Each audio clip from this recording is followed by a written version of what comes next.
A ver, te la pongo así. ¿Qué pensarías si te dijera que hay una plática, un chismecito íntimo entre Jesús y María Magdalena, que a ti nunca te contaron? Una conversación de esas que te mueven el tapete, profunda, reveladora, que se mantuvo guardada bajo 7 llaves por más de 1500 años, en un rincón del mundo que la raza de Occidente ni peló, ni le importó. Un intercambio de palabras tan fuera de serie que las altas esferas religiosas de este lado del mundo, los meros meros, decidieron que tú no tenías por qué conocerlo. Pues ese diálogo existe. Está ahí, conservado en las tradiciones de la mismísima Biblia etíope. Y lo que contiene, mi gente, desafía todo lo que creías saber sobre el vínculo entre Jesús y su discípula más cercana. María Magdalena no fue nomás una seguidora más entre la bola de gente. Los propios evangelios canónicos la distinguen. No es cualquier cosa. La liberaron de 7 demonios, Se quedó al pie de la cruz cuando los apóstoles, esos valientes, ya se habían pelado. Fue la primera persona en ver a Cristo resucitado. La primera enviada a soltar la noticia más importante de la historia. Ahí nomás. Pero lo que los evangelios oficiales apenas sugieren, las tradiciones etíopes lo desarrollan con lujo de detalle. Diálogos completos, revelaciones profundas, enseñanzas que Jesús le habría compartido solo a ella, reconociéndola como la discípula cuyo corazón estaba más puesto para recibir los misterios del reino. ¿Por qué estas tradiciones se quedaron nomás en Etiopía? ¿Por qué el resto del mundo cristiano ni las conoce? ¿Qué traían que las hizo tan incómodas para las estructuras de poder que decidieron que era sagrado y que debía irse al olvido?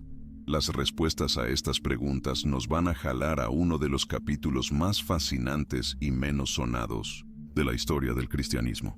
Un capítulo que involucra manuscritos viejísimos, monasterios perdidos en montañas donde ni el diablo se atreve, tradiciones orales pasadas de boca en boca por generaciones, y una mujer cuya importancia fue sistemáticamente minimizada por siglos.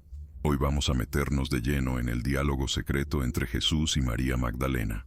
Vamos a ver qué dicen realmente esos textos etíopes. Vamos a echarle un ojo a las pruebas que respaldan la antigüedad de estas tradiciones. Y vamos a entender por qué este conocimiento se quedó guardado en un solo lugar mientras el resto del mundo se le perdía.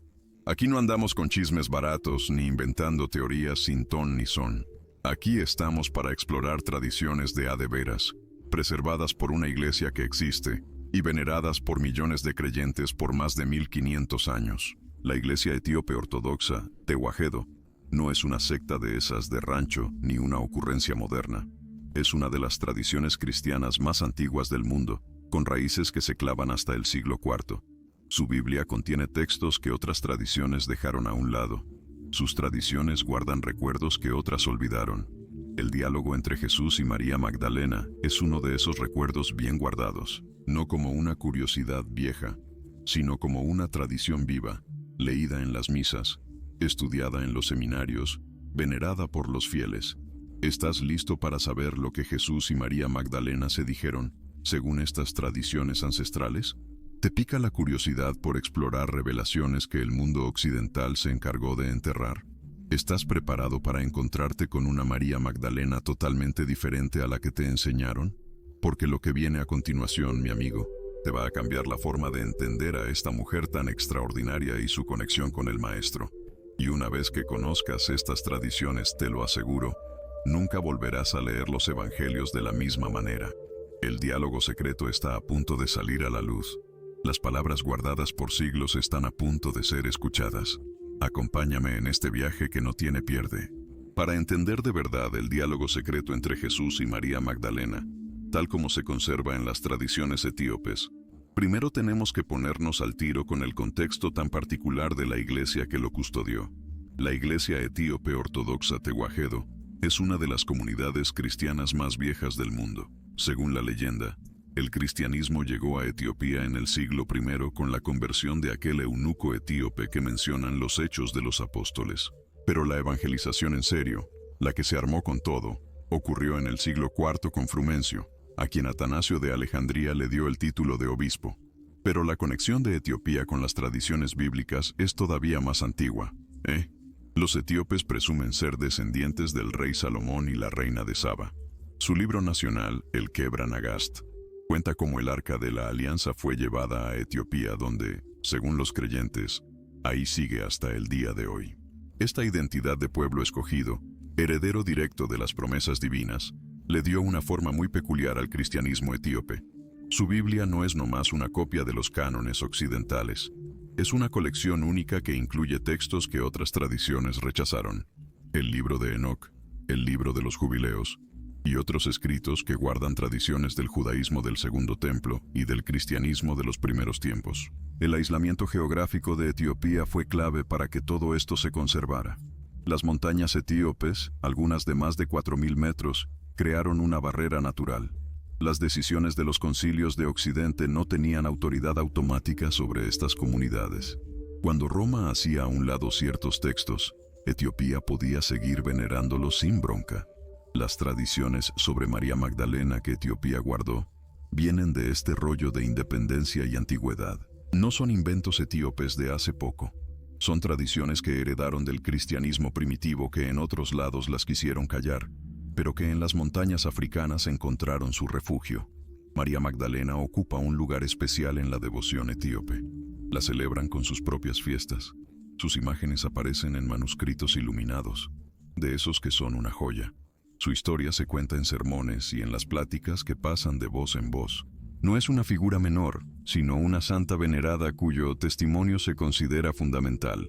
El título de Apóstol de los Apóstoles, que la tradición etíope le da, reconoce que ella estuvo primero que nadie.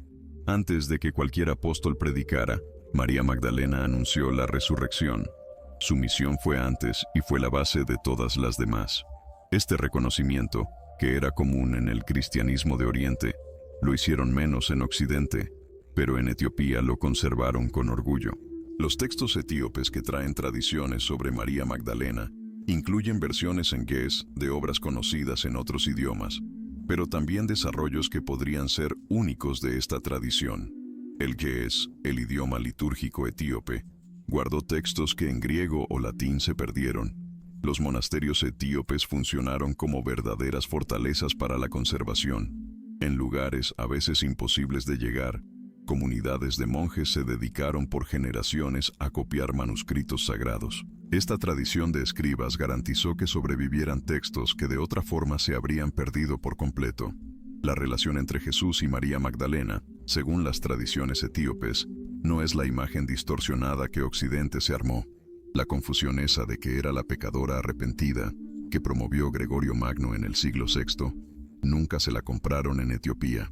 Su María Magdalena es la discípula fiel, la testigo privilegiada, la que recibió las revelaciones. Si este recorrido por las tradiciones etíopes y María Magdalena ya te está moviendo el tapete, imagínate todo lo que todavía falta por desenterrar. Este canal existe para explorar las verdades que se quedaron guardadas en tradiciones que el mundo seguido ignora, para darle su lugar al conocimiento que se quedó escondido en lugares insospechados. Súmate a esta comunidad de exploradores dándole al botón de suscripción. No te prometemos respuestas fáciles, pero sí un viaje honesto hacia verdades que merecen ser conocidas. Ahora, sigamos descubriendo qué dicen exactamente estos textos que son una joya. Las tradiciones guardadas en Etiopía y en textos relacionados nos revelan un diálogo entre Jesús y María Magdalena que va mucho más allá de lo que los evangelios oficiales nos cuentan. Los textos conocidos como el Evangelio de María, preservados en manuscritos coptos pero que representan el tipo de tradición que Etiopía ayudó a resguardar, nos presentan un escenario que te deja con la boca abierta. Después de la resurrección, los discípulos andan inquietos, con miedo, sin saber ni qué hacer, y es María Magdalena quien los calma y quien empieza a soltarles las enseñanzas que el Señor le comunicó exclusivamente a ella. Según estos textos, Jesús le habría dicho a María: «Bienaventurada eres tú, que no te espantaste al verme, porque donde está la mente, ahí está el tesoro». Esta frase le da un peso tremendo a la estabilidad espiritual de María, a su capacidad de recibir revelaciones sin perder la cabeza, a su preparación para misterios que otros de plano no aguantaban. María entonces le pregunta al Señor sobre cómo el que tiene visiones las percibe. La respuesta que se le atribuye a Jesús es profunda, mi gente. No ve a través del alma ni a través del espíritu, sino que la mente que está entre los dos es la que ve la visión. Esta enseñanza sobre cómo percibimos lo espiritual pone el conocimiento más allá de lo que entendemos normalmente. No es el alma emocional ni el espíritu abstracto, sino algo en medio, la mente que se pone a contemplar, lo que nos permite llegar a realidades superiores. El diálogo sigue con María revelando a los otros discípulos lo que Jesús le mostró sobre cómo el alma asciende. El alma tiene que pasar por diferentes poderes que intentan detenerla: el deseo, la ignorancia, la ira. A cada poder, el alma le responde afirmando su verdadera naturaleza, su libertad, su origen divino. El deseo le dice al alma: no te vi bajar, pero ahora te veo subir. ¿Por qué mientes, si me perteneces? El alma responde: yo te vi, pero tú a mí no me viste ni me reconociste. Te serví como ropa y no me conociste. Esta imagen del alma sirviendo al deseo como si fuera un vestido sugiere que las pasiones fueron algo temporal, no nuestra verdadera identidad. El alma reconoce haber sentido el deseo, pero que no la define. Entender esto es la clave para liberarse. La ignorancia interroga al alma de forma parecida. El alma responde: juzgas, pero no fuiste juzgada. Gobernaste, pero no fuiste gobernada. No me conociste, pero yo a ti sí. Fuiste mi vestido, y aunque me vestiste, no me conociste. Finalmente, la ira, con sus 4 caras: oscuridad, ganas de morir, el reino de la carne, sabiduría enojada, se le planta al alma. Pero el alma que ha entendido su naturaleza la supera y encuentra el descanso en el silencio. Estas enseñanzas, atribuidas a las revelaciones que Jesús compartió con María, describen un camino para liberarse por dentro. El alma humana puede cruzar los poderes que la atan porque su verdadera naturaleza es superior a ellos. Conocer esta verdad es la llave para la liberación. La Pistis Sophia, otro texto que la tradición de Oriente conservó, le echa más leña al fuego del diálogo. En él, María Magdalena hace más preguntas que cualquier otro discípulo. Jesús la elogia una y otra vez: bendita eres entre todas las mujeres de la tierra, porque serás la plenitud de todas las plenitudes y la perfección de todas las perfecciones. Estos elogios no son nomás un cumplido vacío. Reconocen una capacidad espiritual que distingue a María. Su entendimiento supera al de los otros discípulos. Su corazón está más conectado con los misterios del reino, porque estas tradiciones las mandaron a la congeladora en Occidente. Investigaciones sugieren que la importancia de María Magdalena como autoridad espiritual no les cuadraba con las estructuras patriarcales que empezaban a tomar forma. Las enseñanzas sobre el ascenso del alma tenían sus puntos en común con grupos gnósticos que la ortodoxia de ese entonces no veía con buenos ojos. La diversidad que estos textos representaban amenazaba la unidad doctrinal que buscaban los concilios. Para entender de verdad el diálogo secreto entre Jesús y María Magdalena, necesitamos clavarnos en conceptos fundamentales que seguido se malinterpretan. El primer concepto clave es el de conocimiento o gnosis en estos textos. No se refiere a la información que tienes en la cabeza, sino a una experiencia que te transforma. Conocer, en este sentido, es ser cambiado por lo que conoces. María Magdalena conoce porque fue transformada por su encuentro con el resucitado. Los textos distinguen entre el conocimiento normal y el conocimiento que te salva. El primero se puede acumular sin que te cambie en nada. El segundo te transforma de raíz. El diálogo entre Jesús y María te transmite este segundo tipo de conocimiento. Cuando Jesús le revela a María los misterios de cómo asciende el alma, no le está dando datos abstractos. Le está comunicando una comprensión que, si la recibes de verdad, te libera. El conocimiento y la liberación no se pueden separar en esta visión. El segundo concepto fundamental es el de discípulo perfecto. Los textos que le rinden homenaje a María Magdalena la presentan como el modelo de cómo ser un discípulo, no como una excepción. Lo que ella alcanzó está disponible para otros. Su ejemplo inspira, no intimida. La perfección en este contexto no significa que no tengas errores, sino que estás totalmente enfocado. El corazón de María está completamente puesto en el reino. Esta orientación total es la perfección que Jesús reconoce y elogia. Los otros discípulos en estos textos seguidos se ven confundidos, con miedo, incrédulos. María los calma, los guía, les enseña. Su papel no es el de una subordinada, sino el de una líder. Es maestra porque ha recibido una enseñanza superior. El tercer concepto que vale la pena ver es el de silencio, como meta espiritual. El alma que ha cruzado los poderes alcanza el reposo en el silencio. Este silencio no es un vacío, sino plenitud. Es que se acaben las broncas, el fin de las preguntas, la paz que no se puede entender. El diálogo, curiosamente, te lleva al silencio. Las palabras de Jesús a María la preparan para lo que está más allá de las palabras. La comunicación verbal es un medio, no el objetivo. El destino es la calma donde el conocimiento es completo. El cuarto concepto clave es la naturaleza del alma en estos textos. El alma no es nomás la contraparte del cuerpo. Es el principio de vida que puede estar atado por poderes de abajo o liberado para subir a su origen. El deseo, la ignorancia, la ira, no están fuera del alma. Son condiciones del alma que no está libre. El viaje de ascenso no es moverse en el espacio, sino una transformación por dentro. El alma que reconoce su verdadera naturaleza ya no está atada, aunque siga en el mismo lugar. La enseñanza de Jesús a María le revela al alma su propia naturaleza. Conocerse a sí misma es la base de la liberación. No se necesita un viaje por fuera, sino un reconocimiento por dentro. María recibe este conocimiento y se lo pasa a otros. Acabamos de ver cómo conceptos fundamentales como la gnosis, el discípulo perfecto, el silencio y el alma nos ayudan a entender el diálogo entre Jesús y María Magdalena. Pero me pregunto, ¿cuál de estas revelaciones te ha dejado más picado? ¿Ya entendías que el conocimiento en estos textos significa transformación, no solo datos? ¿Conocías la imagen del alma cruzando poderes para encontrar el descanso? Comparte tus ideas en los comentarios. Me encanta leer lo que piensan. Y quién sabe, tal vez tu comentario le dé cuerda al siguiente tema que exploremos juntos. Ahora, vamos a clavarnos más en estos misterios. Para apreciar de lleno el diálogo secreto entre Jesús y María Magdalena, necesitamos meternos de cabeza en el mundo del cristianismo de los primeros tiempos, donde estas tradiciones echaron raíces. El siglo I y II fueron una época de creatividad espiritual que te volaba la cabeza.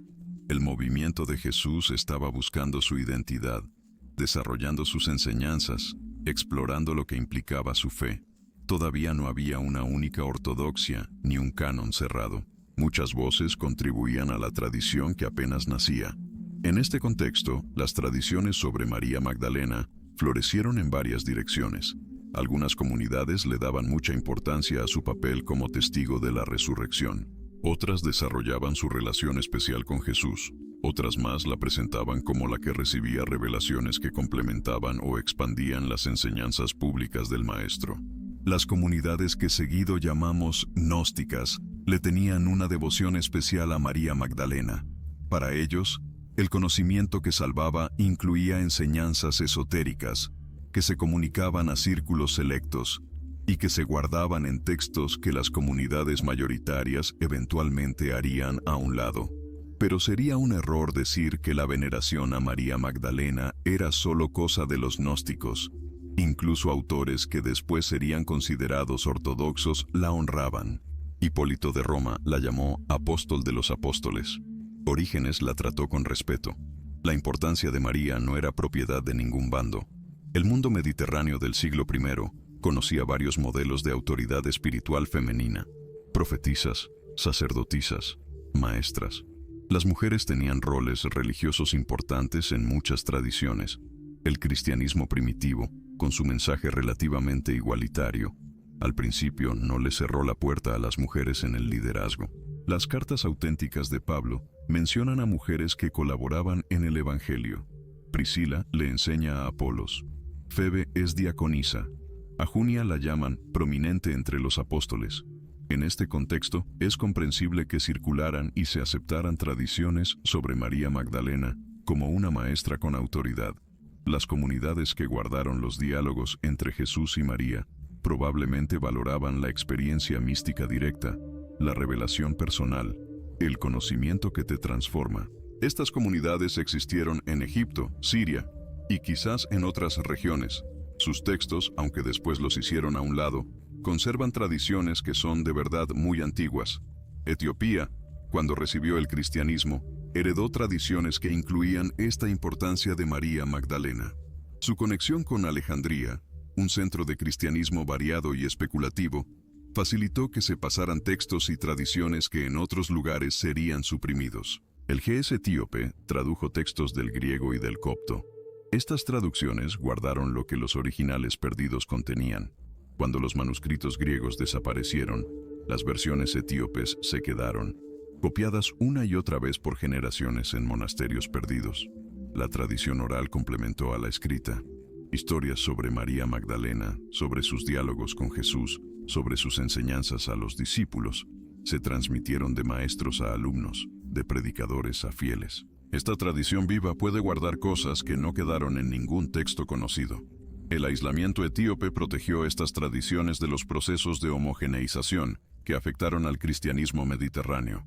Cuando los concilios decidían qué era lo correcto y qué era herejía, Etiopía podía mantener lo que había heredado sin que la presionaran para que se alineara.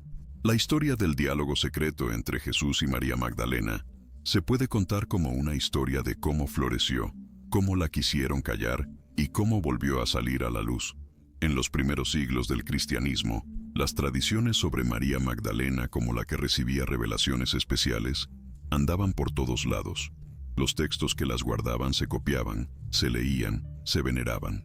No eran algo marginal ni sospechoso, sino parte de la herencia espiritual que todos compartían. El Evangelio de María, la Pistis Sophia, las tradiciones sobre diálogos después de la resurrección, todo esto existía en comunidades que se veían a sí mismas como cristianas de verdad. La diversidad era lo normal, no la excepción. Diferentes comunidades honraban diferentes textos, le daban más peso a diferentes aspectos de la tradición. El cambio llegó cuando el cristianismo se volvió una institución. Cuando la fe se convirtió en la religión oficial del imperio, surgió la necesidad de definir qué era lo ortodoxo. ¿Qué textos eran de verdad sagrados? ¿Cuáles debían rechazarse? ¿Quién tenía la autoridad para decidir? Los concilios que se metieron en estas preguntas se armaron bajo muchas presiones. La unidad del imperio exigía una religión unificada. Las estructuras episcopales que estaban naciendo buscaban consolidar el poder en manos de los hombres. A la mera verdad, tenían que controlar quién bajaba la línea y qué se enseñaba.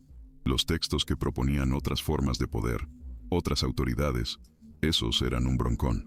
Las historias donde María Magdalena se alzaba como una maestra de peso, una autoridad, ponían en jaque las estructuras que apenas se armaban.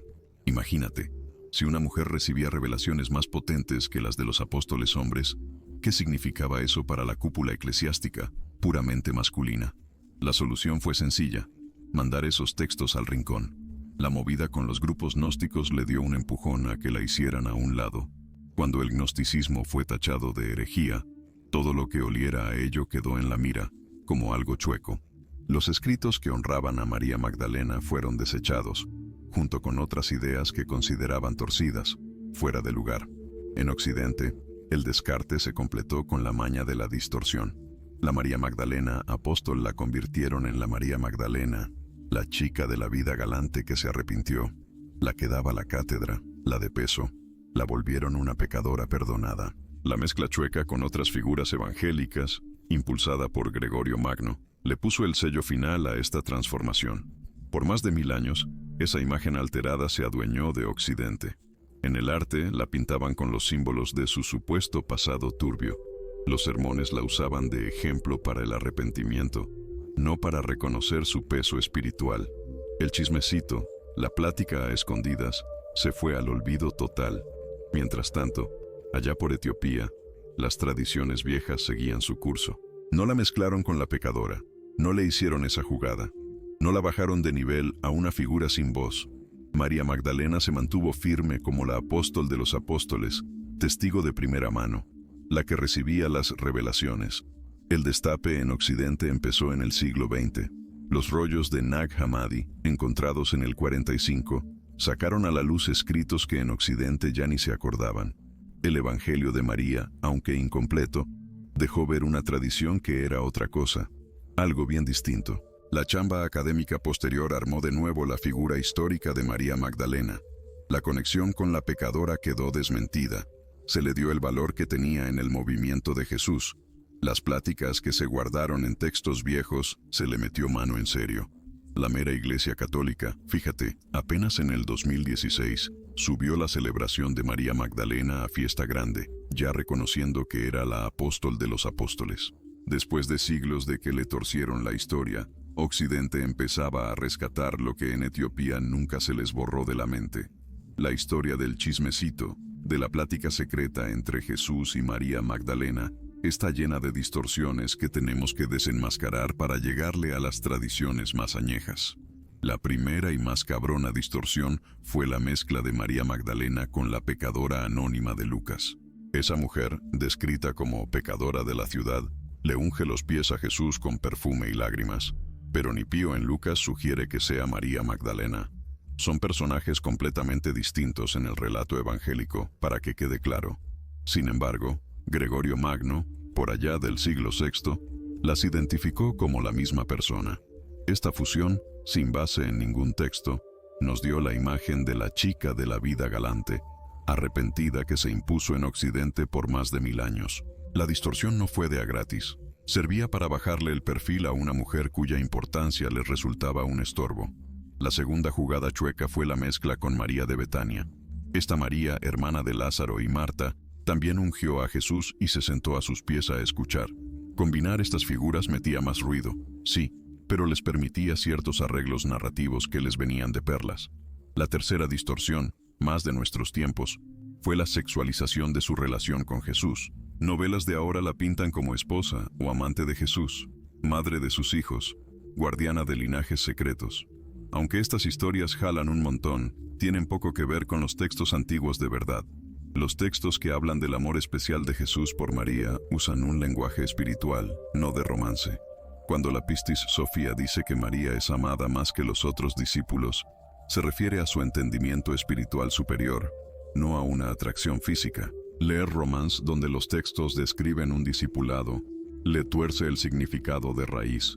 La cuarta distorsión es la apropiación para el chisme de conspiración.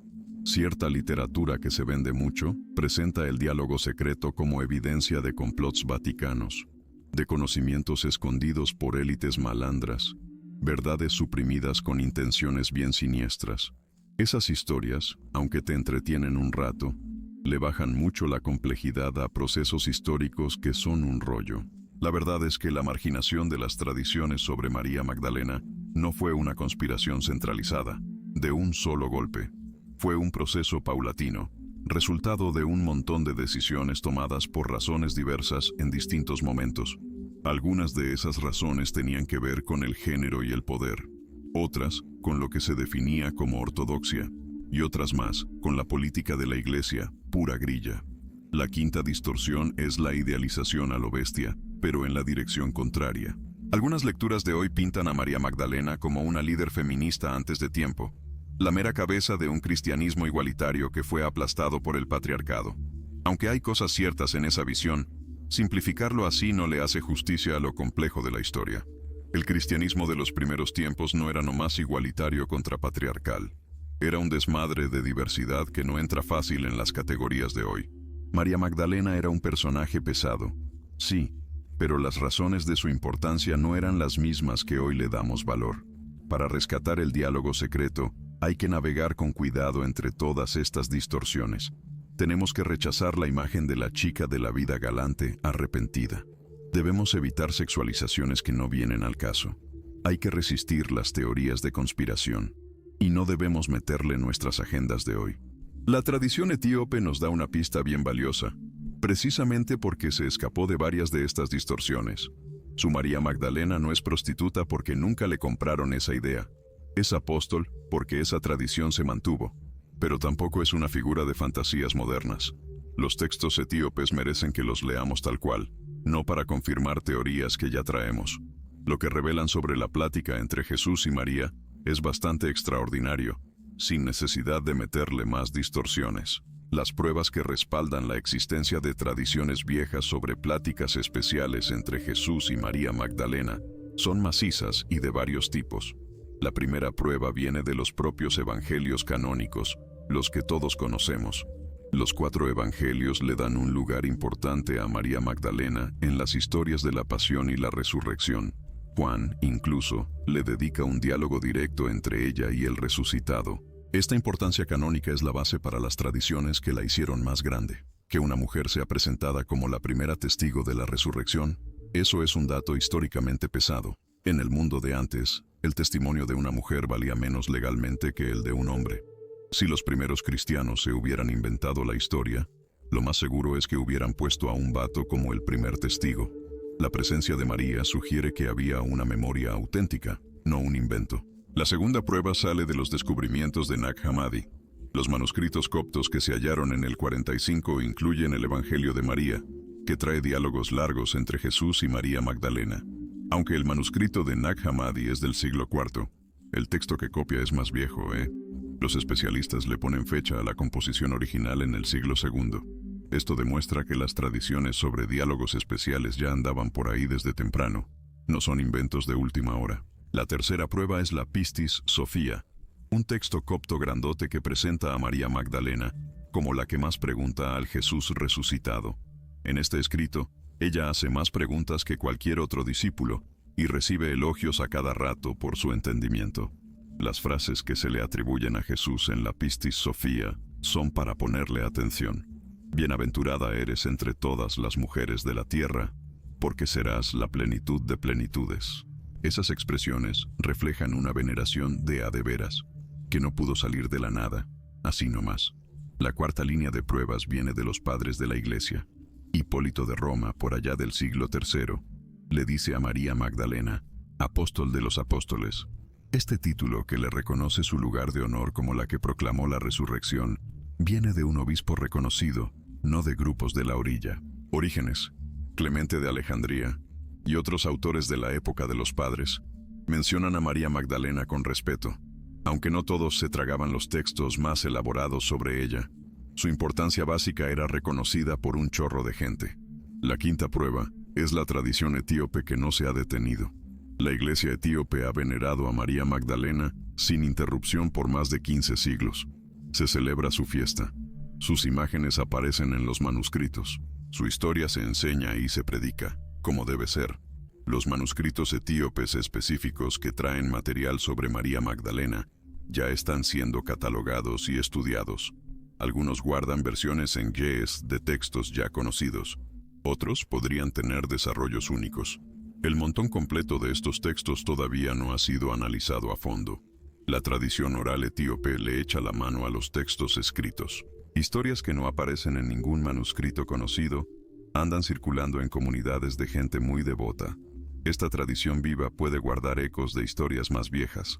Hemos desmenuzado pruebas fascinantes sobre el diálogo secreto entre Jesús y María Magdalena. Pero aquí la cosa se pone interesante, ¿verdad? Antes de seguir desentrañando este misterio, dime tú, lector, ¿desde dónde sigues esta crónica? ¿Desde qué rincón de México, o de dónde, te metes a estas historias que nos han ocultado? Tu perspectiva cuenta. Y ahora sí, agarra aire, porque lo que viene es para dejarte con el ojo cuadrado. Para entender por qué el diálogo secreto entre Jesús y María Magdalena fue borrado en Occidente, pero se mantuvo vivo en Etiopía, hay que echarle un ojo a las movidas de poder que operaban en la iglesia de antes. El cristianismo de los primeros tiempos conocía un montón de formas de autoridad. Profetas y profetisas hablaban con inspiración directa. Maestros que andaban de aquí para allá enseñaban de comunidad en comunidad. Apóstoles decían que el mero Señor les había dado la comisión. Los viejos del lugar gobernaban las congregaciones. La autoridad era diversa y se movía mucho. En este rollo, figuras como María Magdalena podían exigir autoridad basándose en su experiencia directa. Había visto al resucitado, había recibido revelaciones, la habían comisionado como mensajera. Su autoridad no dependía de nombramientos oficiales, sino de un encuentro personal, de a de veras. Conforme el cristianismo se fue haciendo más institucional, este modelo carismático se volvió un problema. Las estructuras episcopales que iban surgiendo necesitaban controlar quién tenía la voz cantante para enseñar. La sucesión apostólica, la ordenación, las credenciales oficiales fueron reemplazando poco a poco la experiencia carismática como fuente de legitimidad.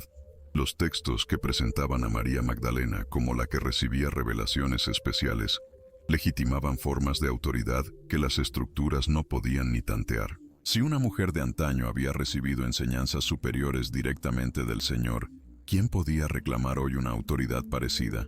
Las implicaciones eran para armar un desmadre. La bronca de género complicaba más la cosa. Las cartas pastorales, probablemente del siglo II, ya le ponían un freno a los roles femeninos.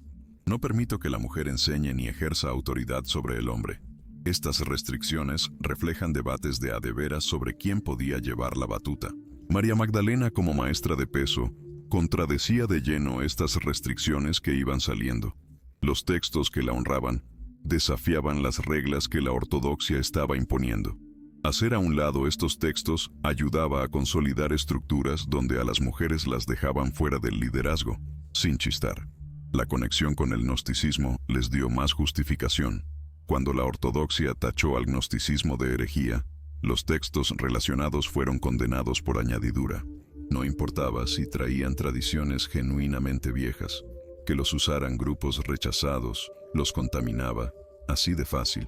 La transformación de María Magdalena de apóstol a chica de la vida galante completó la jugada. Una pecadora arrepentida, por muy santa que se pusiera, no podía reclamar la autoridad de una testigo de primera. Torcer su pasado le quitaba validez a su testimonio. Etiopía se zafó de estas dinámicas por donde estaba, geográficamente y políticamente. Su iglesia no estaba tan metida en las estructuras imperiales. Sus tradiciones evolucionaron más a su aire. La autoridad de los concilios de Occidente no era automáticamente ley para ellos. El aislamiento también significaba menos presión para que todos fueran iguales. Cuando Roma decidía qué textos mandar a la goma, Etiopía podía seguir con sus tradiciones heredadas, sin broncas. No había una fuerza de afuera que los obligara a doblar las manos. La estructura eclesiástica etíope también era distinta. Los monasterios tenían un poder considerable. La tradición oral pesaba junto a la escrita. El modelo de autoridad era menos centralizado que el romano. En este contexto, tradiciones diversas podían coexistir con más facilidad, sin que nadie les dijera nada. Es importante no simplificar la cosa de más. No hubo una sola conspiración para borrar el diálogo secreto. El proceso fue paulatino, resultado de un montón de decisiones. Algunas tenían que ver de verdad con el género, otras con la ortodoxia teológica, y otras más con la grilla de la iglesia. Lo que sí podemos asegurar es que las tradiciones sobre María Magdalena como autoridad espiritual fueron hechas a un lado por procesos que tenían un trasfondo de poder. Reconocer esto no invalida la tradición ortodoxa, pero sí que le mete una complejidad tremenda. Vamos a echarle un ojo directamente a lo que dicen los textos antiguos sobre la plática entre Jesús y María Magdalena. El Evangelio de Juan nos da la base canónica. El capítulo 20 narra el encuentro en el jardín. María llora junto al sepulcro vacío. Ve a alguien que cree es el jardinero. Él pregunta: «Mujer, ¿por qué lloras? ¿A quién buscas?». Ella responde pidiendo información sobre dónde se llevaron el cuerpo. Entonces llega el momento clave, el del reconocimiento. Jesús dice simplemente: «María», y ella responde: «Raboní», que significa maestro. En ese intercambio de nombres, todo da un giro. La voz que pronuncia su nombre es inconfundible, no hay pierde. Jesús entonces le suelta: «No me detengas, porque aún no he subido al Padre. Ve a mis hermanos y diles: subo a mi Padre y a vuestro Padre, a mi Dios y a vuestro Dios». María va y anuncia: «He visto al Señor», comunicando lo que Él le dijo, tal cual. El Evangelio de María expande este encuentro.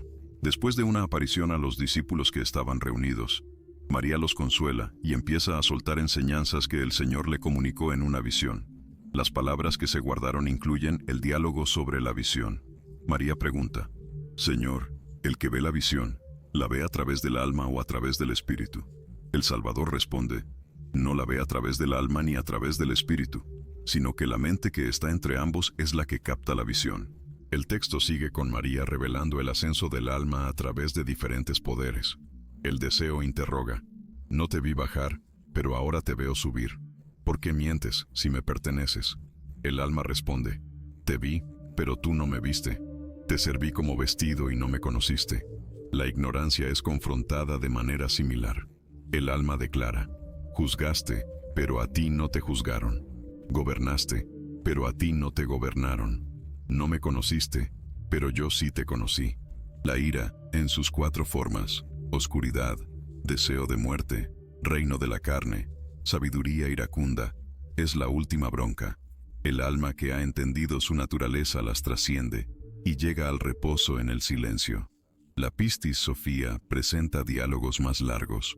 María pregunta sobre misterios de todo tipo: el destino de las almas, los diferentes niveles de iniciación, los poderes cósmicos, hasta los arrepentimientos de la propia Pistis Sophia.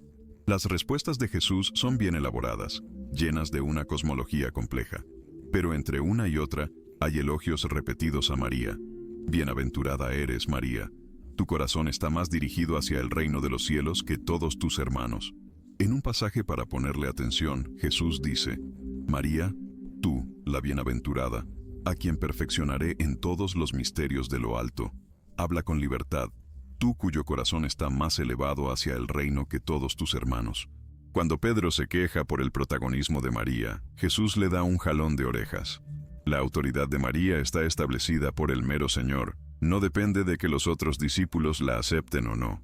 Estos textos no son historia en el sentido de hoy, son reflexiones teológicas, el desarrollo de lo que las comunidades creían que significaba el encuentro entre Jesús y María, pero sí que guardan tradiciones genuinamente viejas sobre cómo algunas comunidades entendían esta relación.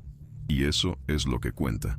Después de echarle un ojo al diálogo secreto entre Jesús y María Magdalena que se mantuvo en las tradiciones etíopes, surge la pregunta clave: ¿cómo le hacemos para integrar estas visiones en lo que entendemos de la fe? La primera reconciliación que urge es entre los evangelios canónicos y los textos adicionales. Los evangelios nos dan la base indiscutible. María Magdalena fue testigo de primera mano de la resurrección. Juan narra un diálogo directo con el resucitado. Este es un punto de partida macizo, sin duda. Los textos adicionales no contradicen esta base. La expanden, la desarrollan, exploran lo que implica. Podemos darle su valor sin ponerlos al mismo nivel de autoridad que los evangelios canónicos.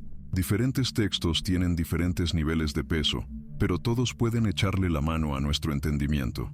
La segunda reconciliación es entre tradiciones cristianas distintas. La iglesia etíope guarda tradiciones que otras iglesias hicieron a un lado. Esta diversidad se puede ver como un broncón o como una riqueza. Nosotros preferimos verla como una riqueza, la verdad.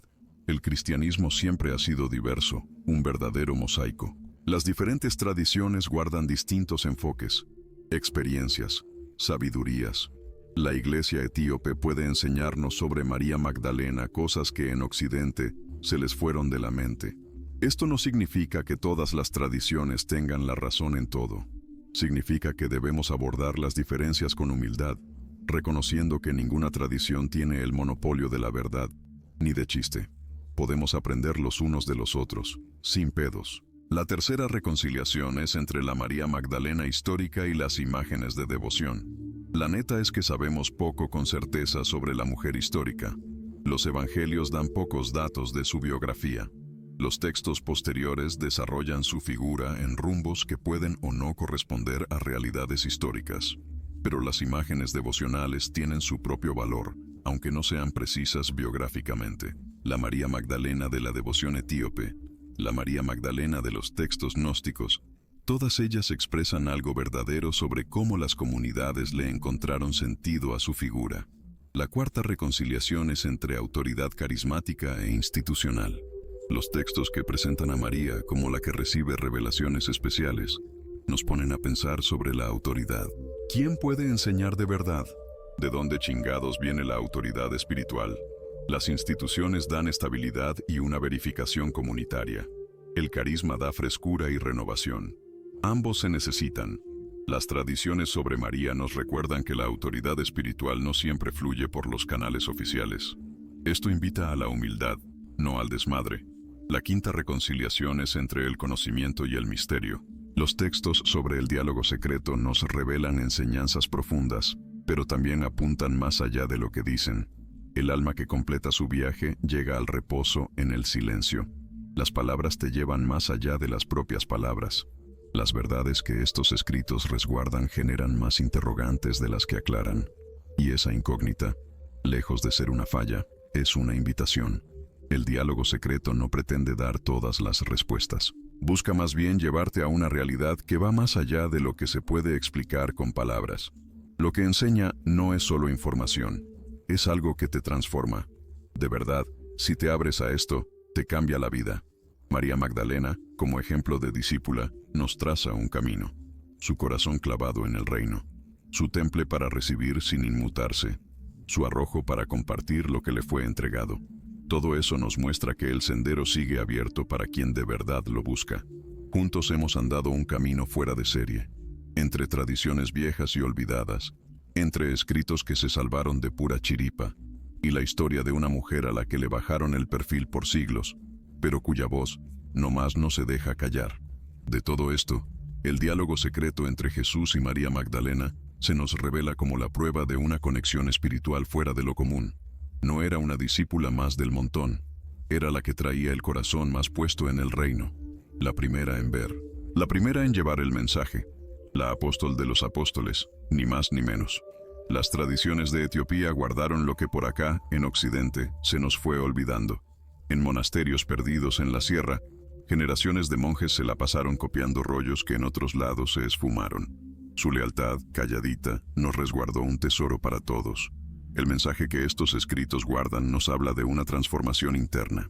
El alma que de verdad se reconoce puede cruzar los poderes que la amarran. El deseo, la ignorancia, la ira. A quien ya entendió, no le hacen nada. Lo que María aprendió y compartió no es teoría, es un camino para liberarse. Eso de que María Magdalena era una ramera arrepentida fue una injusticia histórica que apenas se está enderezando. Por más de 1000 años, a una maestra con autoridad la bajaron a simple pecadora perdonada. Su voz de profeta la callaron. Su ejemplo de discípula impecable lo borraron. Pero la neta siempre se abre paso. Etiopía cuidó lo que otros extraviaron. Los hallazgos de Nag Hammadi sacaron a la luz lo que estaba enterrado. La investigación de los estudiosos recuperó lo que la tradición había desvirtuado. A María Magdalena la estamos redescubriendo, ¿eh? Si le seguiste hasta aquí, ya le entraste a este redescubrimiento. Ya escuchaste el diálogo en secreto. Ya conociste a una María Magdalena distinta a la que te contaron. Ya te clavaste en tradiciones que casi nadie pela.